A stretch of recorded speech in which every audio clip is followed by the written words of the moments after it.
Welcome to the Swim Swam podcast. I'm today's host, Coleman Hodges, and joining us today, she is a two-time Olympic champion, 17-time World Championship medalist. Today, we are sitting down with who has been a very busy athlete in and out of the pool since the 2024 Paris Olympics. We're sitting down with Shayna Jack. Shayna, thanks so much for joining us. How's it going? Wow, what an introduction. Thanks so much for having me.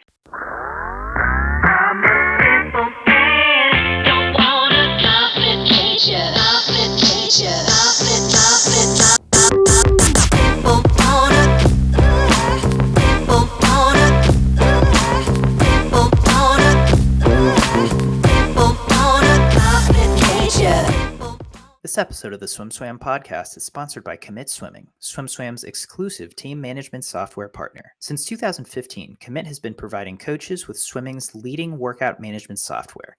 And now, Commit has team management software too. Commit wants to help you make the switch from Team Unify to a simpler, more powerful solution. Their onboarding and customer service team will walk you through every step of the way. Check them out at commitswimming.com to book your demo today. That's COMMIT swimming.com. Yeah, as you said, it's been really busy, not just in the pool, but a bit more out of the pool at the moment. So just trying to enjoy life and enjoy everything that an Olympic experience can bring, and also trying to cherish that time now with my family and my fiance and everybody that helped me get there, and ensuring that now I'm giving back to the community in a way, because we were so focused in the lead up to the Olympics, I kind of went MIA. Hopefully your community understands that that's kind of what that takes, right? Yeah. I'm excited to talk about your Olympic experience as well, but I kind of want to start from the most recent and work our way back. You just swam at the Queensland Championships. Yes. You won the 50 freestyle, 24.96. I feel like maybe your brother might have stolen the show. Shayna Jack, he went PBs in the 100 and 50 free, 21.6 in the 50 free. But tell me about that competition. Why did you end up competing there? I know you posted to your Instagram that there have been a lot of firsts for you at that competition. And what do you feel like you got out of competing there? Yeah, so for me, the decision to do states, it was a bit of a daunting one, because I personally haven't been in the pool regularly. Yes, I've tried to train, and then I've been, I take time away to then go to an awards night or to go to an event, or sometimes I just don't feel up for it. So I make that choice not to go. And so it was quite a daunting process of putting myself forward and putting myself in the 50. And I've actually done the 50 backstroke, and I've got the final tonight too. So I just wanted to show up and show everybody that, might be coming after us as the next generation of athletes, that states is not about being the best or being at your best. It's purely about getting there, getting up and racing, and having a great time with such an amazing swimming community, and learning from all your experiences within racing. For me, I wanted to just trust that I had a process, and just to follow that process when I turn up to states and see what happens. And I'm pretty happy to walk away with a 24.9, and this morning a 29.1 in backstroke, which I do not train. So just really trying to enjoy the pool again. And for me, with my own personal experiences, just trying to find my purpose again, and why I might swim through to LA. Yeah, that it sounds like a fun meet. Yeah. I don't know if we have anything that's quite the same as that here in the United States, because it's for all levels of swimming, right? Yeah, it's from any age. I think you can start from the age of 12. I believe that's the youngest that's there.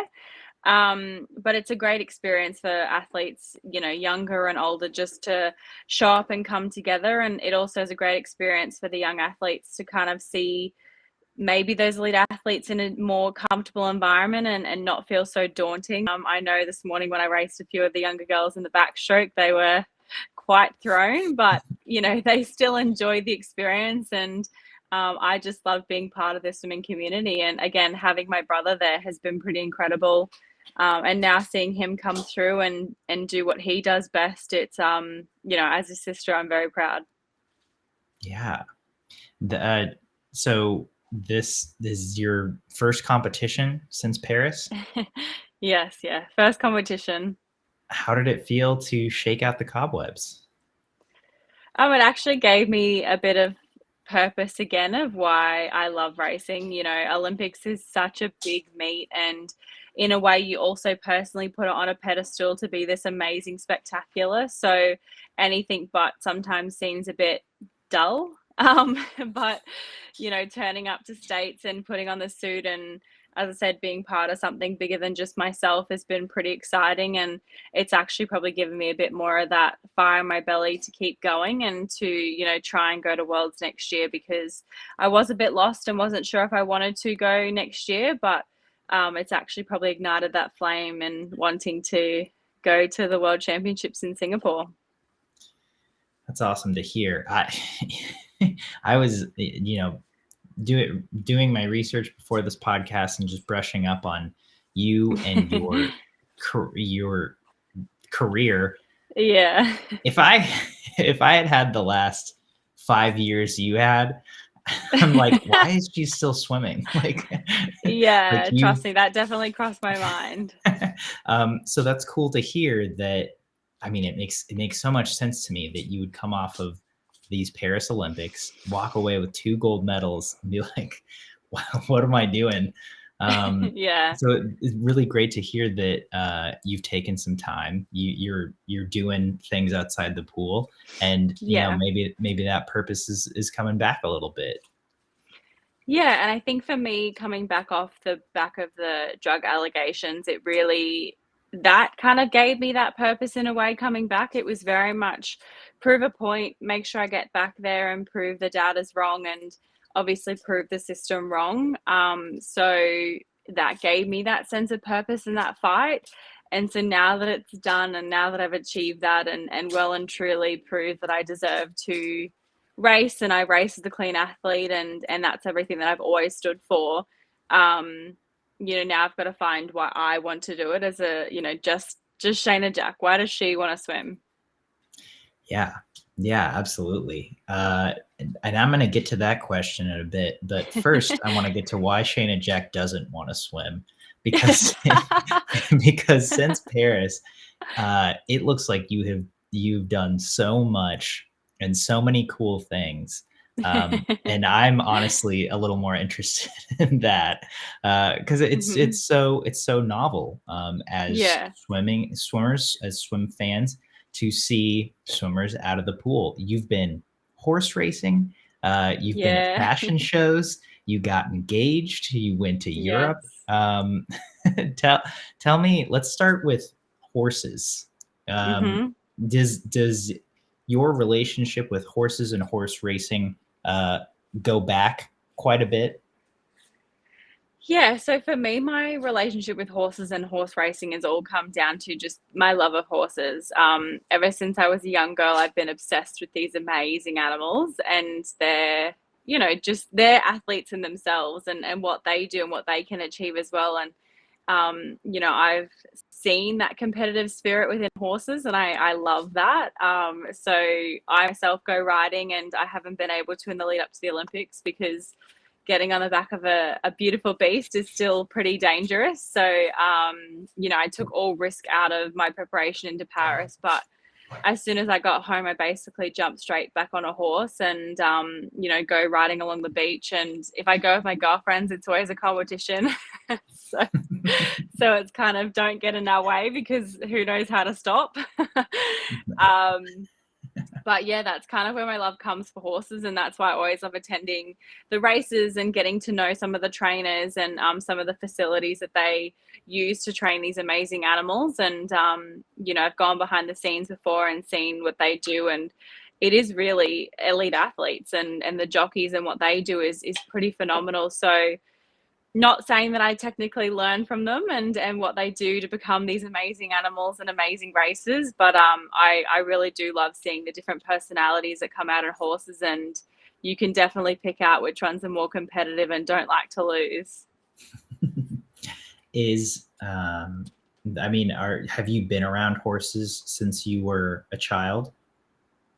Yeah, I have my like I guess my passion and the moment I was like I'm gonna own a horse one day, which yet to tick off. But I my dad and I were driving one day and where we used to live had a lot of horse properties and they had these people were riding their horses along the street and dad just pulled over and asked if I could meet them and his name was King and he was this beautiful thoroughbred and I got to sit on him and fell in love with horses and just knew that one day I would own one and one day I would teach my kids how to ride. That's great. Yeah. I grew up in right in front of a barn where people would rent out space and leave their horses too. And so I'm with you. They are magical. I for a period of time I volunteered at a therapeutic horse riding center, and it's like they truly are healing to be around. Yeah. They've got such a sixth sense, and I definitely feel that with my dogs as well. But it's just I'm a huge animal person, so the more love, the better. And it's just a sense of freedom and, in a way, feeling like there's no weight on your shoulders when you're riding a horse. So for me, that's kind of my escape is just where I get on a horseback and feel wild and free. Here, here. I think, I think more people need horses in their lives. I agree, Really. but yeah, horses definitely know people really well, and I guess if you're not comfortable around them, they actually let their personality out a bit more and probably become a bit more bossy because they think they're in charge. But so probably don't jump on one if they think the horse is in charge. Well, yeah, don't just go get on a horse, but yeah, be around them. Yeah, Soak in their aura, and then yeah, in time ride them. yeah. No, they're pretty phenomenal, and that's the thing. I think it's certain animals, and for me, it's definitely dogs and horses. I hear you. Well, I love that. Let's switch gears to fashion. You put out a whole product line with LSKD. Can you Yes. tell me about that? Yeah, so that collaboration and that work had been going on for about 12 months. It's something that I'm really proud of because I was able to work with such an amazing company that brings a community together and also allows me to actually bring out my creativity and see, I guess, what I'm capable of when it comes to putting together some active wear and some leisure wear. So I actually really enjoyed the process and being able to be creative with it and allow my voice to come out through clothing. So it was such a phenomenal experience, and I hope to do it again in the future. So keep your eyes peeled. But yeah, it did really well, and it was so amazing to see how many people got behind it and supported not just me, but of course the LSKD community. And I'm so grateful for that experience because it's something that people can only dream of. What was it like working with a brand that wasn't directly related to swimming? I love it. I love it because I love being able to share my experience and my journey with people that don't necessarily always know the ins and outs of what I do as an athlete, but also what everybody within the community does in their own respective sports. So within LSKD, there's athletes of all kinds. There's athletics, there's tennis, there's CrossFit, there's swimming. So for me to be able to come forward and share my experiences as an athlete and bring together a different kind of community for them, it's really special and makes me feel in a way like one of a kind. Not to say that being part of those companies within the swimming world aren't such an honor. They are. It's just more, I guess, you feel more unique and sometimes you get a greater voice. Absolutely. I think you worded that just beautifully. It Thank is you. really nice. I mean, it's really nice to get out of the swim sphere, right? And just Yeah. go break new barriers, meet new people, Yeah. Well, tell I new think for me, stories. I've always wanted to be I don't just want to be Shayna Jack the swimmer. And I guess that's, my drug scanner was what actually taught me about not just identifying myself by what I do. It's actually the kind of person that I am day in and day out. And I guess using those different communities to kind of build myself up in the kind of role model that I want to be, and using those platforms to continue to share my story, on a wider scope is more important to me than just staying within the swimming community. I really do want to stand out, and I want to stand out in a way that people can lean on me as a voice for any kind of matter. Great. It's great. Okay, so speaking of standing out, perfect transition. You got to walk in Brisbane Fashion Week. Yeah, that was pretty insane. That's pretty insane. That's really cool. And you looked amazing. There were multiple Olympic swimmers from Australia who were walked. Your outfits were all just stunning. They were awesome. Thank you. It was just so fun to like scroll through those pictures and be like, these clothes are so cool. How did that all get facilitated, and what was that experience like for you? So I've got to give a massive thank you to, the Brisbane Fashion Week themselves, and also Miss Reinhardt, because she was the biggest foundation for me in regards to being part of the Dryzabone and Rossi companies that I represented on the catwalk. So, without them, I wouldn't have been able to experience something, I've never thought I would do.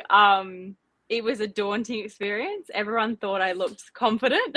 I was actually more nervous than I was at the Olympics.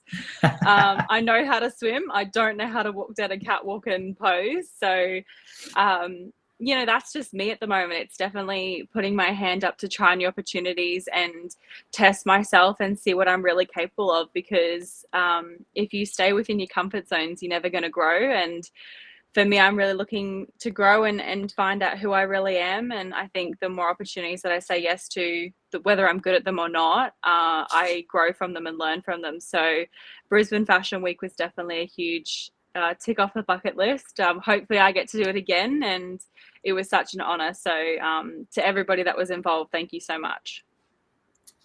How do you choose the outfit? Or how does the team choose the outfit? And then how do they prepare you? Like what advice, how do they, okay, here's how you walk. Yeah, so we definitely did a bit of a mock-up day where we put on our outfits and, maybe had some changes. But I'm very honest in my opinions on what I think. I'm not someone that shies away from being honest. So I like to feel confident. I like to feel good in what I'm wearing. And I guess for me, when I went into the gold transition, it was gold for the golden girl, which made completely, it made sense. So I couldn't argue with that one. But yeah, for me to be able to represent the Dryzabone and Rossi companies and had that opening act that had the man from Snowy River behind it, it was a spectacular in itself. And it's something that I love replaying because I think there's so many people that could do that job better than I do, but I tried to do my best, and I'm glad that I made the group and Miss Reinhardt pretty proud. Nice. So again, what did they tell you? They're like, just walk, just go back and forth? It was basically, walk. It was, for me, it was walk straight through the middle because I had people on either side. So it was walk straight through the middle at a certain time in the music and stand at the end, look at the cameras, do a turn, take the jacket off and show the inside of the jacket and then walk back. And then it would go to the next section. But the hardest part for me was actually changing outfits because I had, I think, a minute to get changed from one outfit to the other and then walk out again. And I was so nervous. I was sweating and I was just, my heart was racing and I couldn't get my boots back on and they were trying to put earrings on me. And it was crazy. But when I walked out, I looked calm, collective and cool. So that's all that mattered. Tell me putting on a tech suit prepared you for that moment. It definitely did. It prepared me for just getting in and getting the job done and doing it well. So, putting on the gold suit was definitely nowhere near as hard as putting on a tech suit. Yeah, I mean, I guess you never have to get on a tech suit in 60 seconds, but No. Hey, yeah, if people's ripped before a race, I'm pretty sure that would have prepared me for it. there you go. Yeah. Now you're ready. That's crazy. I can't imagine changing an entire outfit in 60 seconds. How many people were helping you do that? I would say I had at least 5 people. So there was people trying to help me with the outfit. There was people trying to help me with the boots. There was my hair, my earrings, my necklace, and the jacket as well. So there was like a function of people working Yeah. around me, and I was I was just trying to do everything at the same time. But yeah, it's one of those experiences I can look back on and just smile. Wow, that's that's incredible. That Yeah, sounds like so much fun. Congrats on just getting thank to do you. that as a life Thank experience. you. Yeah, it's pretty Uh, phenomenal. and then I think we alluded to this earlier. You also got engaged. I did get engaged, yes. Ha, Um, tell me about it. yeah, so it was pretty spectacular for me. My fiance is quite an introverted guy, and so I guess if I ever thought that he was going to propose in the future, it was always potentially more just us and the dogs, or off camping, or just a night in. But my amazing Sitting on the fiance couch. decided to, Hey, yeah, I'm getting well, married. that's how he asked me to be his girlfriend. So we've definitely gone from like here to here. So after the Olympics, we had planned a holiday together, and we were going to stay in Paris for a bit longer and explore Paris itself. And then we flew to Rome and had a couple of days in Rome before we got on a cruise that took us around the Greek Isles. And that's something that we've always wanted to do together. So we just had a beautiful afternoon having your tapas and a few drinks. And we had planned to go to the Trevi Fountain that evening when it was a bit quieter. And we got there and it was quite packed at 8:30 at night. So we were like, oh, let's just go have a few more drinks around the corner and we'll come back later. And that was more, he convinced me that, we obviously want to go down and do a wish with other and get a photo and whatnot. And you say photo and I'm all in.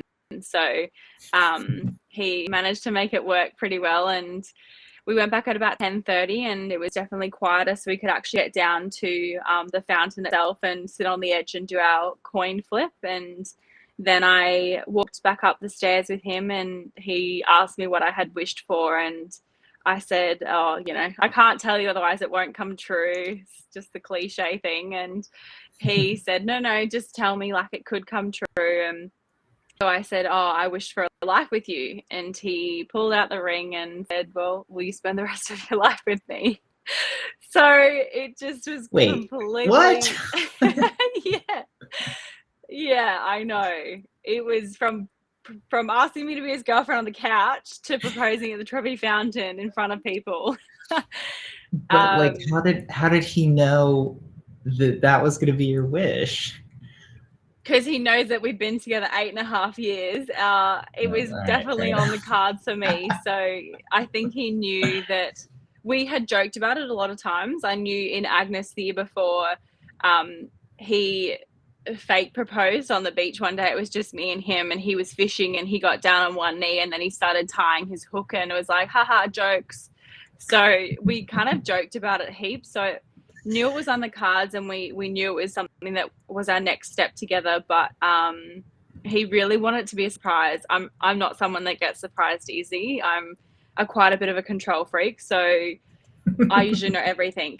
And so I think his challenge was definitely trying to throw me off guard. And I think he knew that I wouldn't have expected it off the back of Olympics. So it was very, very well done on his behalf. Nice. It sounds beautiful. Yeah, it The was. afternoon you described, I'm like, dude, I want to go do that. Go have Yeah. tapas, go have drinks, go to the fountain. Like, it sounds great. It was honestly the most perfect day, and for us it was a beautiful afternoon for us both. So he picked the perfect day, and he did say to me that he was just kind of going on a whim, where he would like have it with him, and he was just picking the moment. And so he really did pick the perfect moment, the perfect day. So I felt really special.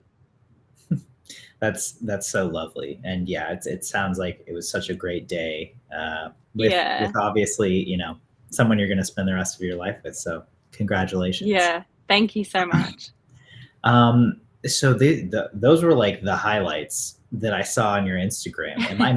I'm sure I'm missing tons, but is there anything else that really stands out to you, that you feel like has been significant that you've done outside the pool this fall? I don't think it's pinpointing things specifically. I think for me, as I said before, it was just about getting back in the community and being a part of something more. And I thank those groups that have supported us. I know a lot of us had tried to go to as many awards nights that we were invited to as potential awards nominees, or just as supported athletes. So, you know, I went to the Q Sports Awards, I went to QAS Awards, the AIS Awards. So I was just kind of flying around the country. And you know, just wanting to support not just myself, but all the other athletes within the Australian community who were at Paris or at the Paris Olympics or Paralympics, and make sure that I was able to be there for not just myself, but them as well. That was probably what was most important to me. It was no longer really about what I had achieved or how far I'd come. It was also about ensuring that the people who helped me get there knew just how valuable they were in that process.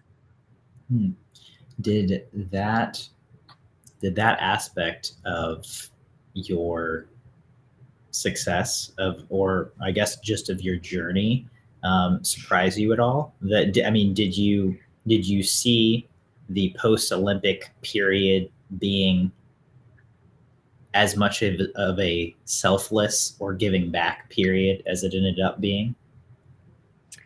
I knew it was always something that I wanted to do, no matter the results, just because of my unique journey. It wasn't just the last 3 years. It was obviously, you know, potentially the last 5 years that I'm looking at. So I always knew that was something that I wanted to do. I probably didn't realize the magnitude of how much my story and my climb back to the top impacted people. And I think that was something that really helped me when I came back, because you go on this high and you feel this amazing feeling, you know, winning a gold medal in front of so many people and hearing all the amazing things from back home, and then it ends. And I know a lot of people struggle with that, and I'm not saying that I didn't struggle with that or I'm not struggling with that. It's just I really tried to put myself in situations where I could appreciate and be grateful for everything, no matter what, that I had achieved, because of how much the community loves what we do and how grateful they are for our service in sport. Smart. That's a good strategy. Yeah, well, it's a scary time, and you know, for me, when I think about the next phase and what that might look like, it's a daunting experience. But you don't stand on those blocks alone. I think it's important to realize that. And the only way to realize that is by putting yourself out in the community to see how many people watched you and supported you and were backing you, and how much that medal doesn't just mean something to you, but how much it means something to the wider community. I've never seen so many people cry for me. And it touches my heart. So it's really special for me to be able to be involved in that now and physically see that instead of just like seeing it on social media. I think it makes a huge difference by physically seeing it in person and hearing other people's stories of what they might have experienced and how I've helped them.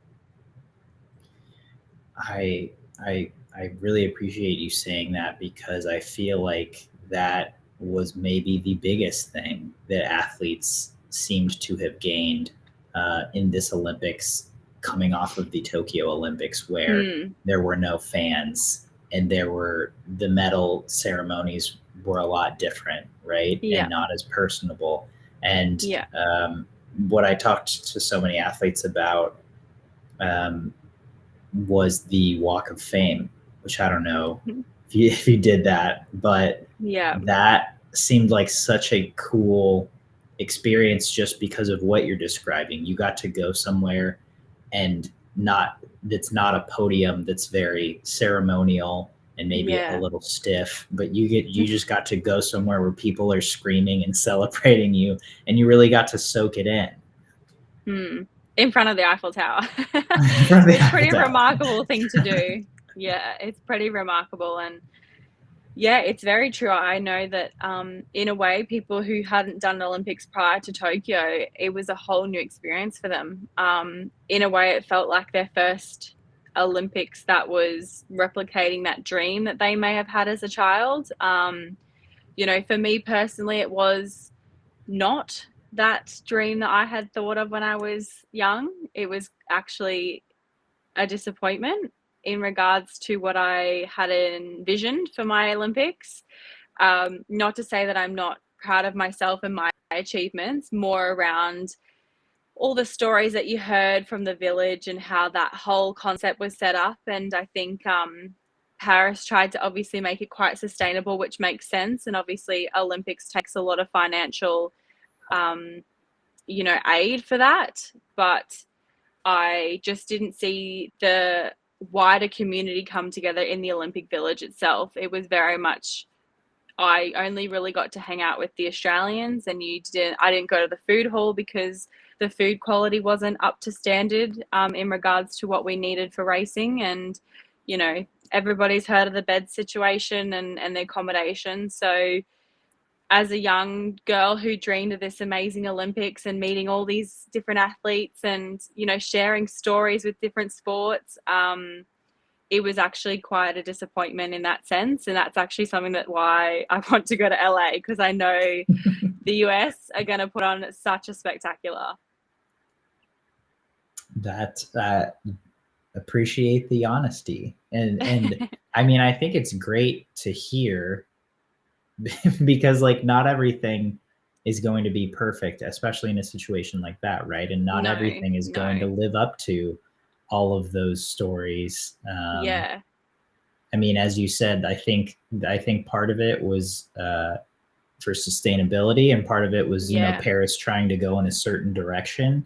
And and I think it's also a massive task to organize an event like that. And I think obviously some things probably just went wrong and they didn't plan. And yeah, exactly. So I think they learned during, so over the process, I know we started off where we weren't allowed air conditioning in the buses, and you also had to have the windows shut, but then athletes started fainting. So it was kind of like, oh yeah, we're just going to have to use aircon. And a lot of people got sick because of the hygiene environment and obviously not having that fresh air because everybody's trying to get aircon. But, it is what it is. And in the end, we were all mainly in the same boat. Anyone who was in the village obviously was dealt the same hand. So we all just had to make the best of it. And I think, myself and the Australian community did a great job of that. I mean, that's good to hear. Obviously, Australia swam pretty well there, I would say. Backing up just one step before that, you made your first Olympic team. What can you tell me about that? Just the trials experience and coming off of that, what it felt like to know that I made an Olympic team, I'm an Olympian, and now I have to go to these Olympics and hopefully perform the best that I can. Yeah, it was one of those things that, when I touched the wall and had seen that, I get to go to my first Olympics, it was a huge lift and weight off my shoulders because, as I said previously, it was definitely I had to prove a point, and I wanted to kind of give that, screw you to the people that doubted me and took me away from the sport initially. Because I was a clean athlete back then, and I am a clean athlete now, and I understand the whole process that I went through because of the contamination. But, you obviously see things happening with the rest of the world, and it calls into question the integrity of the whole process and its transparency and consistency. So in a way that really got to me, and that really just dug my it just really got me fired up. So I really wanted to just give them that moment of seeing me make the Olympic team and seeing that it was my moment. And I flourished in it, and I didn't want to get too ahead of myself in regards to the next step being the Olympics. I wanted to ensure that I gave myself that time, but then as athletes do best, we do continue to move forward and look at the next thing straight away. And that's pretty much exactly what I did. So, yeah, I didn't celebrate or anything like that, but I definitely had that internal moment of probably something I can't say online, but everyone gets where I'm going. Yeah, absolutely. I mean, and well earned. You made the Olympic team. Yeah. And as a little girl, my dream was always to make the Olympic team and get the Olympic rings tattooed on me, and it's exactly what I did. I mean, that's awesome. That's as well earned. Thank you. So obviously the Olympic experience in terms of the village, not what you would have dreamed of. Mm-hmm.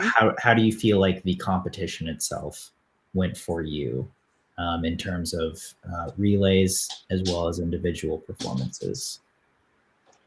Oh, I would be pretty ungrateful if I sat here and said that I wasn't, so proud of myself for the 2 gold medals that I came away with. And, making the Olympic team in itself is such a feat. It's such a big climb to get there, and it's such a daunting experience just standing up for those trials. And sometimes that gets the best of athletes. So for me, I was already so proud of myself to be on that team. And I think for me, I just wanted to enjoy the whole process. And so I just wanted to bring in any experience that the journey gave to me. And unfortunately, that did actually include getting sick. So that was actually really hard to overcome physically. Mentally, I kept myself up, and mentally I stayed quite positive.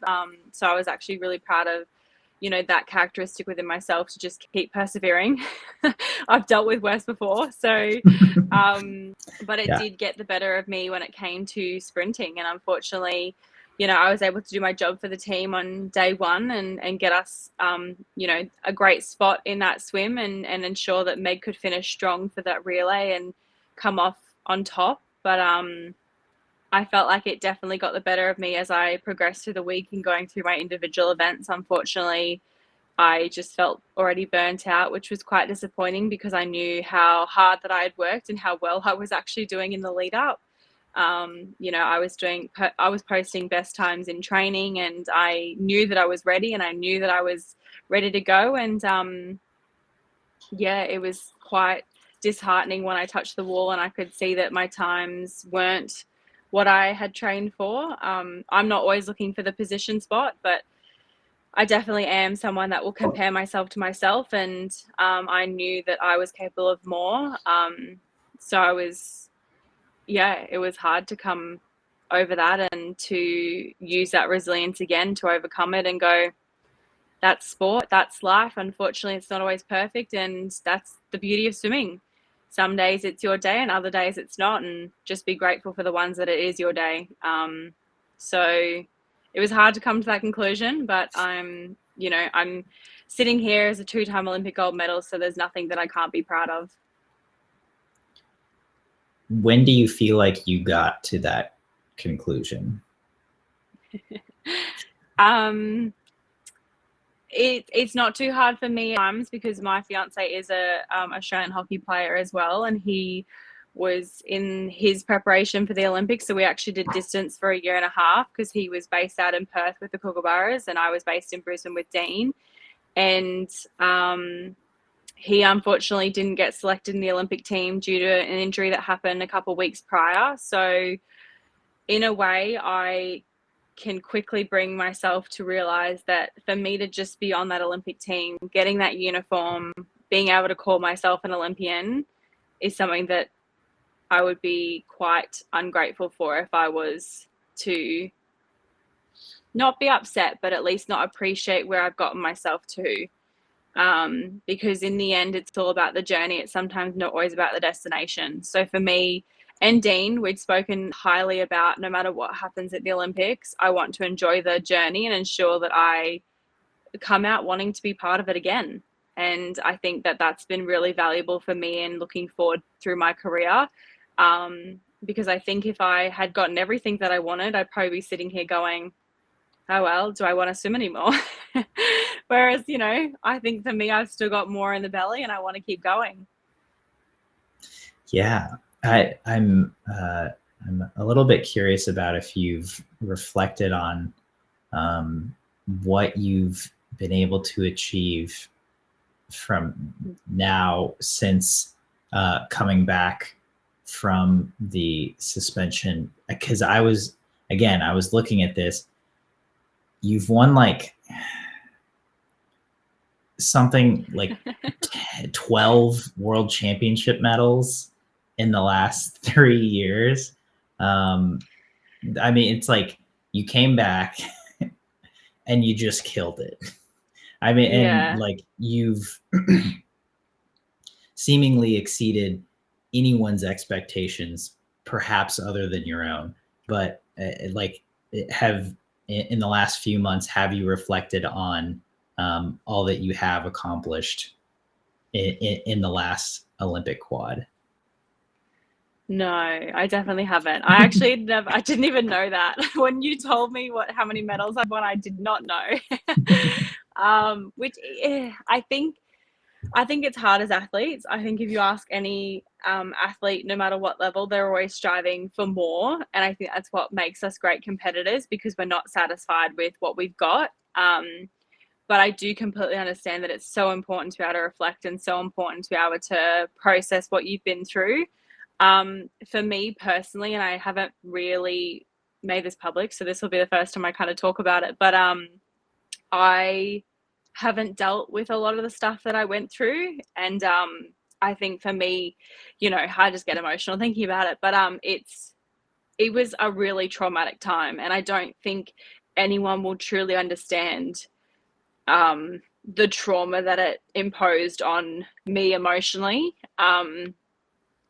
And you know how sometimes I struggle to just trust people, or I struggle to now let people have control, because in the end I had 2 years of people controlling my life, and I had 2 years of people letting me down. And so that's a huge concept that I need to work on, and it's something that I've acknowledged over the last 3 years that I've seen in myself that I'm not overly proud of, because I have no reason not to trust a lot of people in my life, except for the fact that, you know, people in the past have taught me not to. So I am actually going to go and work with a trauma specialist over next year, and just, you know, process everything that I went through, because I really do want to continue through to 2028.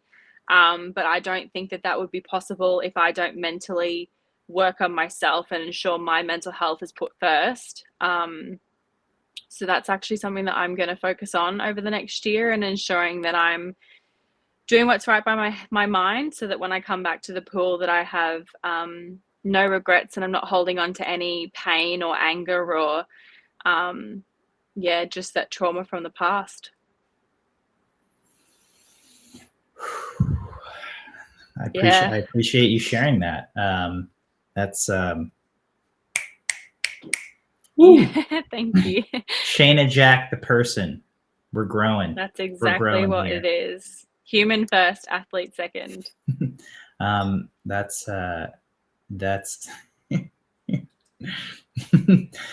it made me laugh on the inside that your answer to my question was, I understand what you're saying, but I didn't do that. But of course, I love the reasoning why, and that is very exciting that you know, after quite some time, you're going to put in the work up here. Yeah, exactly. Yeah. So, wow, that was sorry. I'm like, no, it's okay. I'm a little flustered too. Yeah. But all to say, what a few months it's been. Thank you so much for walking us through it. and you are now moving forward with a little bit of fire back in that belly. For sure. I've now got to go race a 50 backstroke at Queensland States. Oh my gosh. Yeah. Good luck. Thank you.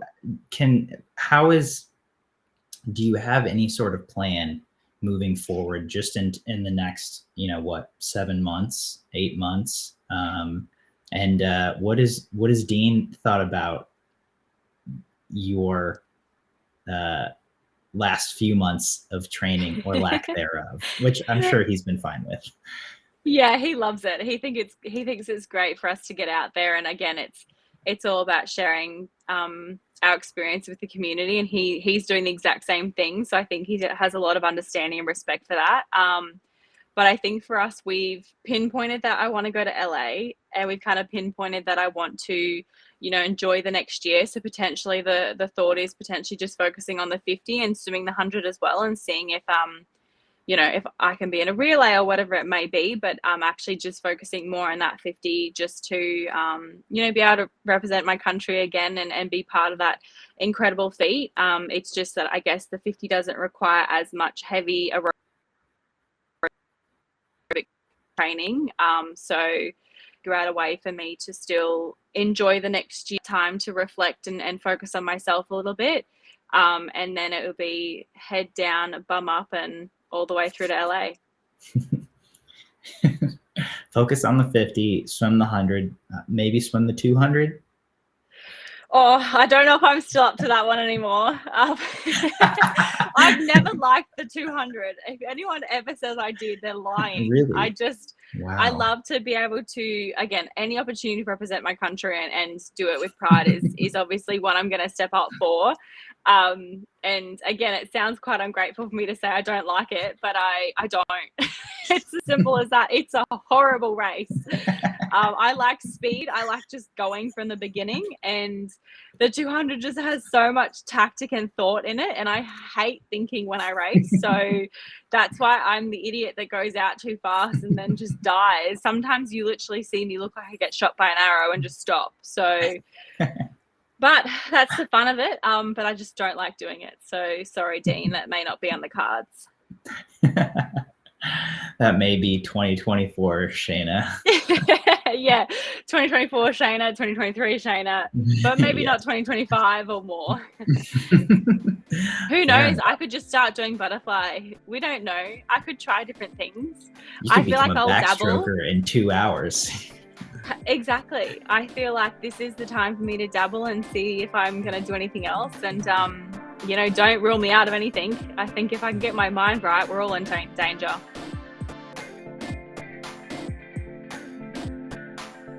You've been listening to the Swim Swam podcast. Stay tuned for new episodes every week.